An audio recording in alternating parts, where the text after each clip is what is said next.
Hey witches, I want to share some of my dreams last night while they're still fresh in my mind.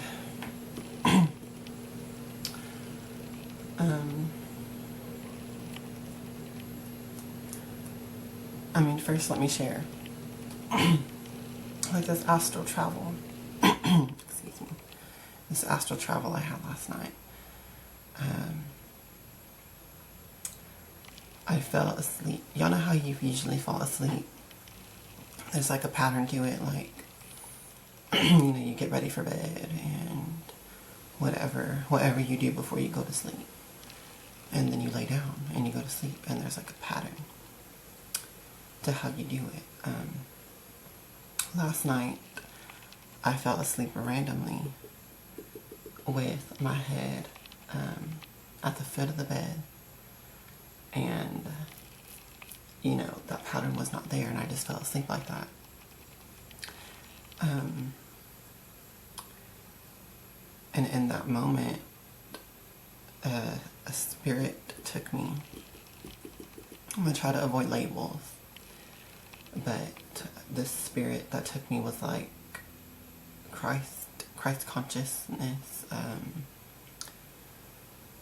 As I already explained to y'all, how I understand it, that Hecate, or the Holy Spirit, is the feminine aspect of God, and that this Christ consciousness is the eternally living presence. It's the masculine version of God. I'm an aspect of God. So the masculine one took me this time. Usually, y'all, in my dreams, Hecate is the one who guides it and controls the dream and shows me stuff, but in this dream, it was the masculine form. Anyway, it took me to this place. First of all, let me explain how it felt. Alright. I felt my entire soul. This is just how I'm going to describe it. It felt like my entire soul got sucked from, out of my body into my third eye. Like pineal gland in the center of your brain. Like it felt like my whole being of my soul got sucked into my third eye, and it was like a wormhole or a black hole,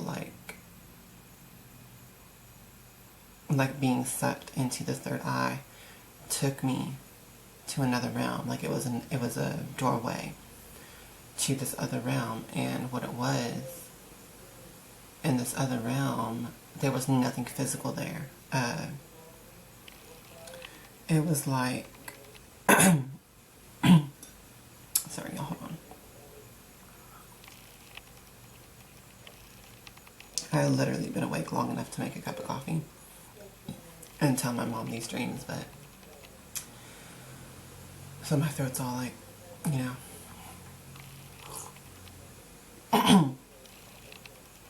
Okay, so in this other realm, there was nothing physical. Now, I already knew everything of what this astral travel showed me, and what this Christ masculine aspect of God, everything of what it was telling me. I already knew all this, okay? And everything I'm about to tell you, I already knew it, but I have not experienced it yet. Okay, there's a difference between knowing something and experiencing it.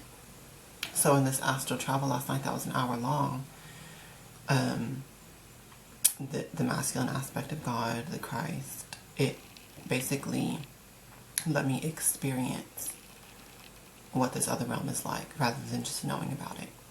Okay, so I didn't learn anything. It just showed me, let me experience it, okay? Now, here's what it was. In this other realm, nothing was physical, okay? It was the realm of mind. It was the realm of thoughts, okay? Spirits, thoughts, mind, okay? That's what this entire other realm consisted of. Everything was one.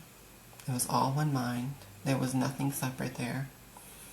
Even if you saw different astral forms and different astral things, there was not just an understanding that it was all one thing and that you're a part of it. you actually experience how that feels to just be connected to all of it all. It was really, really amazing, actually. Anyways, this Christ spirit was telling me that it was the king of spirits in that realm. It ruled that realm. It was the ruler over everything that was there. It was telling me that, this is something that Hecate has taught me already before once again, but it just reaffirmed it. It was telling me that the physical realm is really not that important,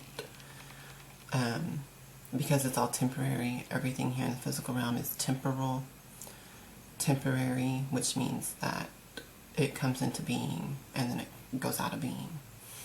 It's temporary, okay? Everything in the physical realm is temporary.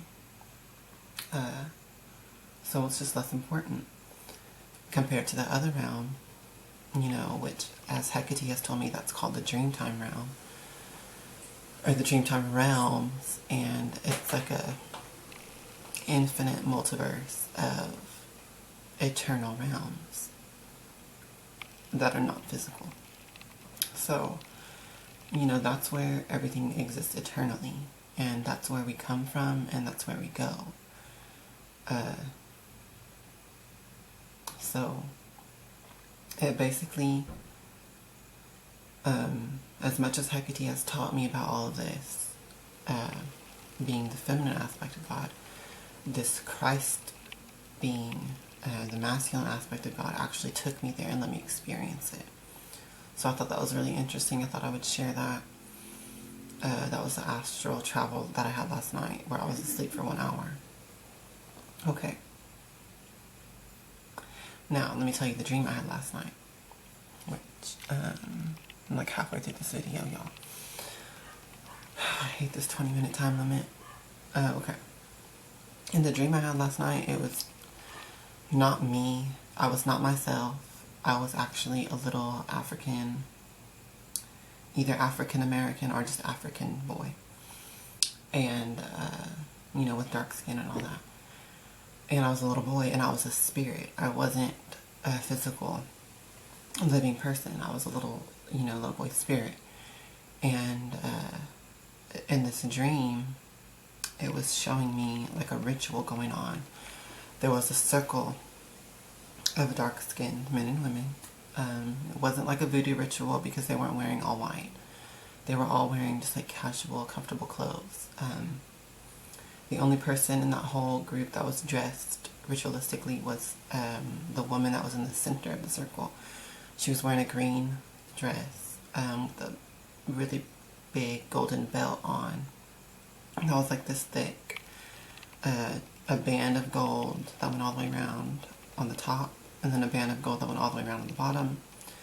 The middle was hollow, except for there was like golden serpents going up, you know, at different intervals around it. Okay, so that's what she was wearing. She also had like an afro, and she had a crown on her head. She was kneeling down on her knees in the middle of the circle, and she had like a bowl that she was preparing of something. And everyone in the circle was singing like African chants or something. Some of the men had drums, and everyone was like swaying back and forth like this. You know, they were doing some kind of a ritual, and I got the distinct feeling that it was a fertility ritual for this specific man and woman. One of the men was sitting in front of the woman in green. He was one of the people drumming, and directly across the circle from him there was a woman there. And me, the little boy spirit that I was portraying in this dream, was sitting with that woman. She could see him, or me, whatever, but no one else could see me. No one else could see a little boy spirit. Only that woman could. And I got the feeling that I wanted to be conceived by that woman. And I got the feeling that this whole thing was a fertility ritual for that woman and for the man that was sitting across the circle from her. Like something was wrong and they couldn't conceive. So they were doing this fertility rite for her and for the couple. And the woman was aware of me. She, not the priestess woman, but the other woman, she was able to see me. I was actually sitting up against her and swaying with everyone else. She was aware of me. I was aware of her, but like I said, no one else saw me. At the end of this little ritual that took place, the woman in green stood up and she was like, it didn't work. We're not going to be able to do it. After that, the couple, the man and the woman, left, and my spirit, it was a little boy, whatever, followed them. They went to this place. It was like a huge temple with pylons. It was like a stone temple.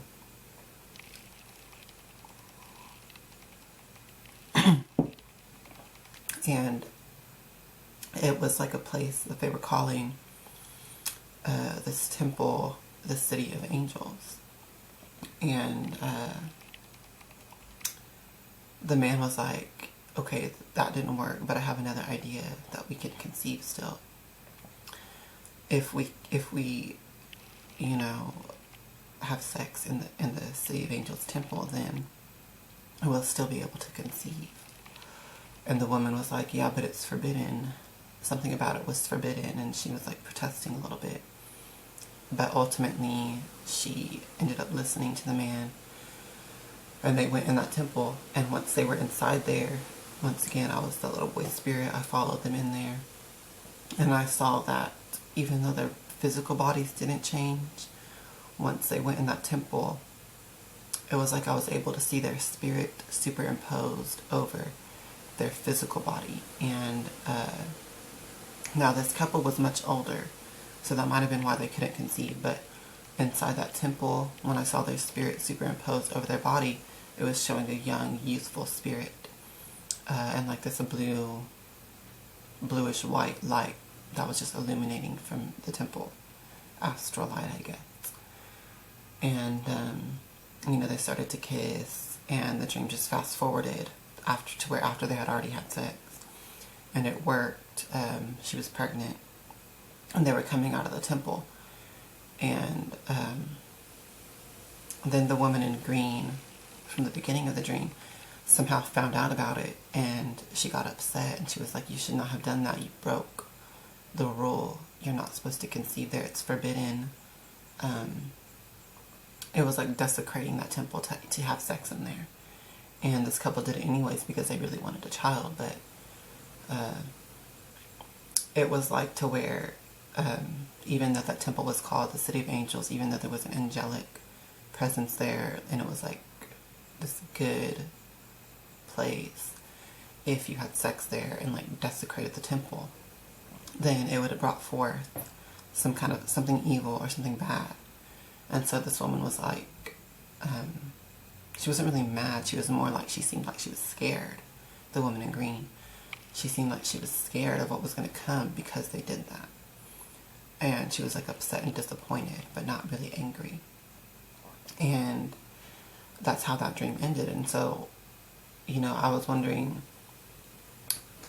you know, I try to analyze my dreams as soon as I wake up while it's still fresh in my mind. So I think that it was showing me another confirmation of things that have already been taught to me, that your spirits choose who your parents are going to be long before your parents ever conceive a child. Your spirit chooses how it's going to incarnate and who it's going to incarnate through, because the womb is a portal into the physical realm.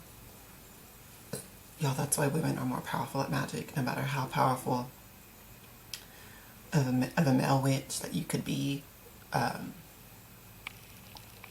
There's somewhere out there, there's a female witch that's always going to be more powerful than you, because at least as far as manifesting magic into the physical realm, they're always going to be more powerful at that.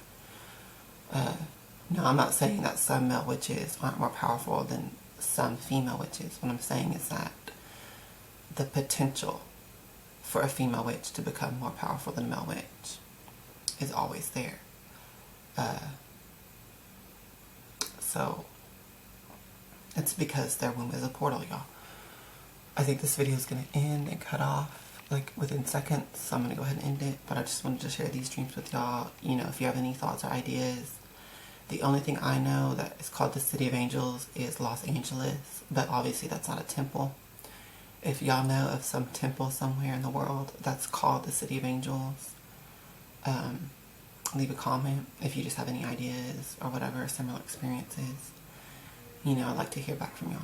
But let's be right back.